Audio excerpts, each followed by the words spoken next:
5.5 लाख रुपए कोई छोटी रकम नहीं होती है और उसके पास अब तो 5,500 रुपए भी नहीं थे जब उसे धमकी मिली थी। नहीं देने पर उसकी अश्लील तस्वीरों को वायरल करने का धमकी दी गई थी।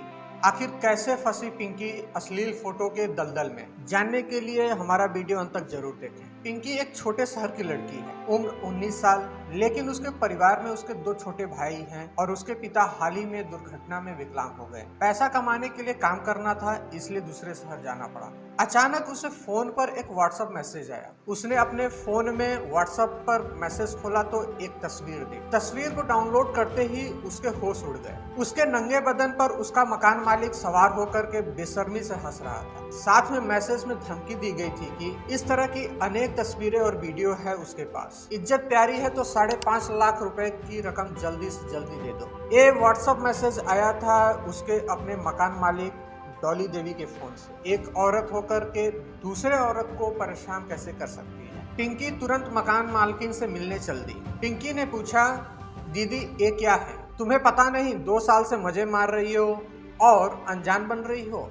मकान मालकिन ने बड़े गुस्से से जवाब दिया। पिंकी रोते हुए बोली, लेकिन मैंने कुछ नहीं किया। राजू जी ने ही, ये कहते ही वो टूट पड़ी। मुझे कोई कहानी नहीं सुननी है, 5.5 लाख रुपए दे दो, मैं सारी तस्वीरें डिलीट कर दूंगी। रोते हुए पिंकी ने कहा, दीदी आप एक औरत होकर के कैसे मेरे साथ ऐसा कर सकती हैं? डॉली देवी गंभीर स्वर में धमकी दी, फालतू बातें करने का वक्त नहीं है मेरे पास। 2 दिन की मोहलत देती हूँ, अब तू जा। 2 दिन के बाद ही अपना मुंह दिखाना, अगर मुंह दिखाने के काबिल रही तो। पिंकी के सर पर जैसे आसमान टूट पड़ा। उसके पास इतने सारे पैसे कहाँ से आएंगे? लेकिन आपके मन में सवाल आया होगा कि पिंकी अपने मकान मालिक के साथ क्या वाकई में शारीरिक संबंध बना रही थी? इसका जवाब सुनकर आप हैरान हो जाएंगे। दरअसल एक दिन जब डॉली देवी मायके गई हुई थी तो उनके पति राजू किराया लेने के लिए पिंकी के कमरे में आ गए थे। थोड़ी देर इधर उधर की बातें करने के बाद उसने पिंकी को अपने आगोश में भरने की कोशिश की। जब पिंकी ने विरोध किया तो राजू ने उसे घर से निकालने की धमकी देते हुए कहा, चुपचाप थोड़ा सह ले,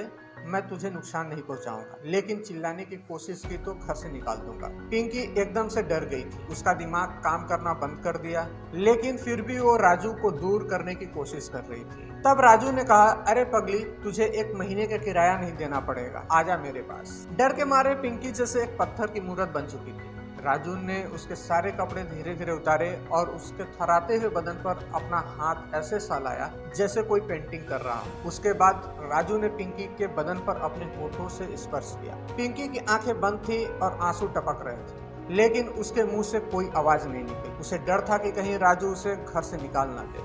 आखिर राजू ने भी अपना वादा नहीं तोड़ा। उसने ना पिंकी का रेप किया और ना ही कोई संबंध बनाया।